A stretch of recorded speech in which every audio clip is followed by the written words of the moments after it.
그 전국 대학생 위원장이실 때 뵙고서 네. 더불어시민당 비례 16번으로 나오시고서는 처음 뵙는 것 같아요. 네. 네, 전용기 네, 비례 후보님 모셨습니다. 네, 안녕하십니까. 저 직전까지 전국 대학생 위원장 하고 지금은 더불어시민당에서 비례대표 16번을 받은 전용기입니다. 반갑습니다. 또 불러주셔서 감사해요. 국회의원이 되겠다고 결심하시게 된 그 이유가 좀 궁금해요. 저는 사실 그 처음에 전국 대학생 위원장에 출마할 때부터 20대, 30대 국회의원 꼭 필요하다고 이야기를 하고 다녔습니다. 그래서 지방의원들도 많이 있지만 각자가 해야 될 역할이 있고 2030으로서의 입법을 역할을 할 수 있는 사람이 꼭 필요하다 이런 생각을 계속 가지고 있었고 전국을 돌면서 우리 선후배 당원들하고 계속 이야기를 했었어요. 누군가는 나가줘야 된다 이렇게 이야기를 했었는데 사실 2030이 국회의원에 출마하기에 굉장히 쉽지가 않잖아요. 엄청난 결심도 필요하고 이제 주변에서의 도움도 필요한데 이런 것들을 맞추어 가면서 결국에는 내가 한번 나가야겠다. 그리고 우리 많은 2030들이 들어올 수 있는 그런 시스템을 만들어야겠다 결심을 하고 이렇게 출마하게 됐습니다. 이번 총선이 조금 더 중요하다라고 보시는 이유가 좀 있을까요? 많은 사람들이 촛불 혁명의 완성이다 라고 이야기하시더라고요. 우리가 진짜 국정농단을 심하게 받아들이면서 이렇게 하면 안 된다라고 해서 광화문에 가서 촛불을 들었고 대통령을 우리 문재인 대통령님으로 바꿨잖아요. 이 촛불 혁명에 완성시키려면 가만히 반대를 위한 반대를 위해서 발목 잡는 이제 미래통합당이죠. 그분들을 이제 확실히 잘라내기 위한 총선이 바로 이번 4월 15일 총선이다 이렇게 이야기하고 싶습니다. 네. 이제 국회의원이 되신다면 어떤 걸 가장 먼저 좀 가장 중요하게 이뤄야 된다라고 보시는지? 일단은 자유한국당을 척결하는 게 가장 먼저 일어서야 된다 하고 사실 청년으로서는 지금 이제 문재인 정부 들어오면서 청년기본법이 통과가 됐고 지금 시행령이 앞두고 있어요. 시행령을 앞두고 있는데 굉장히 좀 부족한 상황에서 청년기본법이 통과가 됐어요. 이 또한 제가 자유한국당 욕을 안 할 수가 없는데 청년들의 시설과 청년 지원 정책 이 정책들이 빠졌습니다. 이게 왜 빠졌는지 아시나요 혹시? 왜 빠졌나요? 청년 단체 지원하고 청년 시설 지원하는 것이 좌파 단체를 양성한다는 우리 또 자유한국당 의원님의 말씀 때문에 조정하는 과정 중에서 이게 빠졌대요. 그래서 지금 이 시행령이 발의가 되더라도 당장 청년들한테 도움이 될 만한 정책들이 조금 없어질 수 있는 우려가 있어서 당장에 당선이 된다면 이것부터 빠르게 바꿔서 우리 청년 정책을 무리 없이 진행할 수 있게끔 만들어야 되지 않나 저는 그렇게 생각하고 있습니다. 네. 국회의원이 돼서 의정활동을 이어가기 위해서 본인이 생각하는 본인만의 어떤 강점이 있을 것 같아요. 약간 빠른 추진력을 가지고 있다라고 옛날 총학생회 할 때부터 그랬어요. 사실 타오른 열정을 제가 이제 주체를 못 해가지고 빨리빨리 일을 좀 처리해야 되는 스타일이거든요. 근데 그 와중에 제가 마구잡이로 밀어붙이는 스타일이 아니고 저는 항상 끊임없는 토론과 설득의 과정을 거쳐야 된다고 생각하고 있어요.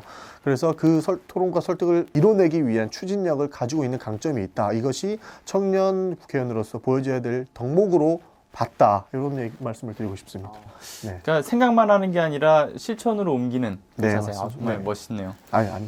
민주당이어야만 했던 이유, 민주당일 수밖에 없었던 이유 좀 한 번 더 말씀해 주시면 좋을 것 같아요. 저는 이제 가장 상식적인 정당이라고 생각을 했습니다.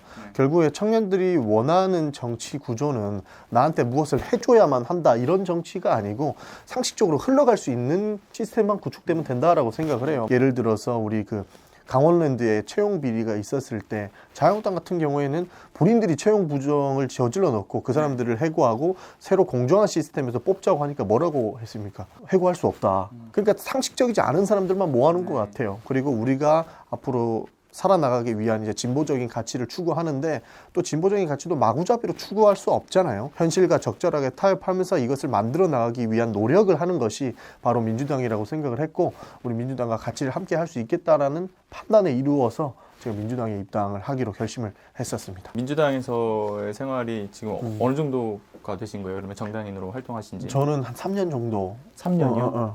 그 3년 동안 어떻게 더불어민주당에서 생활을 해오셨는지가 좀 이야기되면 사실 이제 좋을 것 같아요. 입당을 한 시기가 가장 중요할 것 같은데 저는 2016년 국정농단 우리가 촛불을 들 당시에는 총학생회장 하고 있었습니다. 그러면서 국정농단을 경험을 하면서 이렇게는 안 되겠다. 우리가 정치권의 목소리를 내야겠다. 이렇게 생각을 했습니다.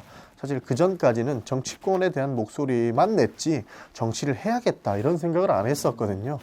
국정농단 사태를 겪으면서 11개 대학의 총학생회 연합 시국선언을 제가 주도를 했었습니다. 그러면서 국정농단이 정말 잘못됐고 청년들이 어떻게 목소리를 내야 되는지를 많이 배웠고 16년이 지나자마자 이제 입당을 했고 바로 문재인 캠프 경선 캠프에 합류를 하게 됐죠. 그렇게 하면서 전국을 돌면서 그 많은 대학생들과 20대 당원들을 만나러 다녔었습니다. 한 번도 이제 민주당에서 멀어지지 않고 계속 활동을 했던 거죠.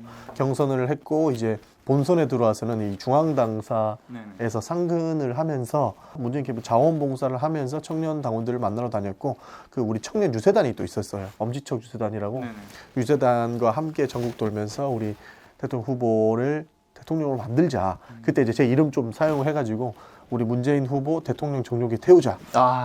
그렇게 외치면서 다녔습니다. 좋네요. 마지막으로 좀 전하고 싶은 말씀이 있으면 앞에 카메라 보고 말씀해 주시면 될 것 같아요. 이번에 우리 더불어시민당이 5번을 받았거든요. 그리고 비례대표 국회의원 투표용지에서는 3번째에 있습니다. 우리 더불어시민당이 성공을 해야만 문재인 정부의 성공을 완수할 수 있다라고 말씀을 드리고 싶거든요. 이번에 그 더불어시민당을 많이 지지해 주셔야 더불어민주당에서 보낸 11번부터 20번까지에 있는 후보들이 많이 당선될 수 있고요. 왜 이것들이 중요하냐? 결국에는 뭐 이제 민주당 얘기를 안 할 수 없는데 시민당과 민주당이 함께 일당으로 구성함으로써 국회의장 자리부터 그다음 상임위원 구성을 할 때 같이 협업을 해서 우리가 하나라도 이제 미래한국당에 티오를 내주지 않아야 우리 정부가 앞으로 나가는 데 있어서 걸림돌이 되지 않을 거라고 생각을 합니다. 왜냐하면 하나의 상임이라도 뺏기게 되면 발목을 잡을 것이고 그 발목 잡힌 것 때문에 문재인 정부가 부담을 가질 것이고 이것을 막기 위해서는 우리 더불어시민당이 국민들께 많은 지지를 받아야 된다 이렇게 생각을 하고 있습니다. 전국구는 5번 더불어시민당을 꼭 지지해 주셨으면 좋겠습니다. 꼭 찍어주세요. 네.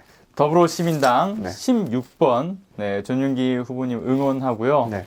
꼭 국회로 가주세요.